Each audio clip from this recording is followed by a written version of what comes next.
Published, 21:08 Eastern Daylight Saving Time, the 2nd of August 2018. Updated, 21:13 Eastern Daylight Saving Time, the 2nd of August 2018. Wellington, New Zealand, AP. South Africa's Lions have defiantly rejected their allocated role in the narrative around Saturday's Super Rugby final, as the last, minor obstacle on the Crusaders' road to a 9th championship. According to that storyline, the defending champion Crusaders are certain to add to their record tally of 8 titles, and the Johannesburg-based Lions, being finalists in each of the last 2 years, are brave underdogs, likely to put up a fight before succumbing to a heavy loss. In the traditional rounds of gamesmanship that precede a major final, coaches are happy to embrace the underdog tag, believing it relieves pressure and provides extra motivation. The Crusaders did so before beating the Lions 25-17 in last year's final in Johannesburg. But coach SW's De Bruin has rejected the suggestion the Lions are destined to be 3-time losers.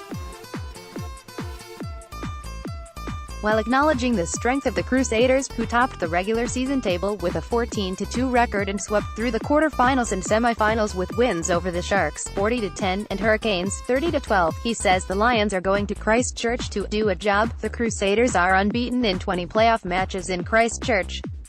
But while De Bruin said a win would be a miracle, he added, "I believe in miracles. The fact is that they are favorites. They are a very good team. But it is still 80 minutes between 4 white lines, so it will be interesting." De Bruin has made 2 minor personnel changes but says there'll be no change to the style of play that has carried the Lions to the final. The Lions' forward pack is formidable and its rolling maul, steered by hooker Malcolm Marx, is the best in the tournament. De Bruin endorsed the ability of Elton Jantjies to guide the Lions' backline, though the mercurial fly-half is often criticized in South Africa. Most importantly, De Bruin cautioned against being caught up in emotions surrounding what could be the last match for several Lions poised to leave at the end of the season. "What is vital is to not make the occasion too big this time around, with too many emotions and about individuals and stuff," he said. "It has to be about the team, just about the team, and stick to what works for us." In one dig at the Crusaders, De Bruin suggested their success might be due in part to generous treatment for New Zealand teams from referees.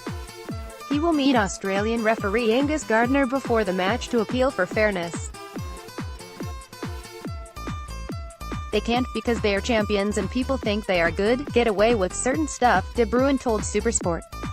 "I will make sure we meet with the refs about that. Because, going through their clips,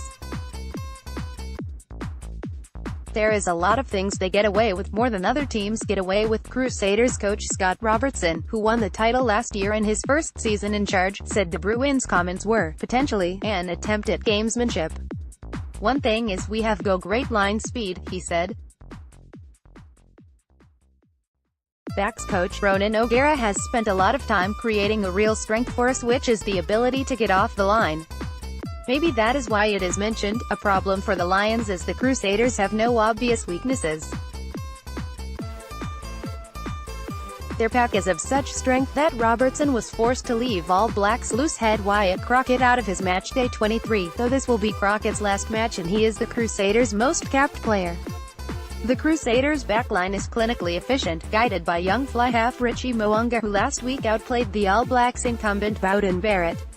Robertson expected brutal game on Saturday. "When they get their strengths right, mauls and scrums, they're tough," he said. "It shows they deserve to be in the final. They get to travel this time and they'll be just as emotional and passionate around getting to their maiden title, so we're going to have to be very good." Sorry, we are not currently accepting comments on this article.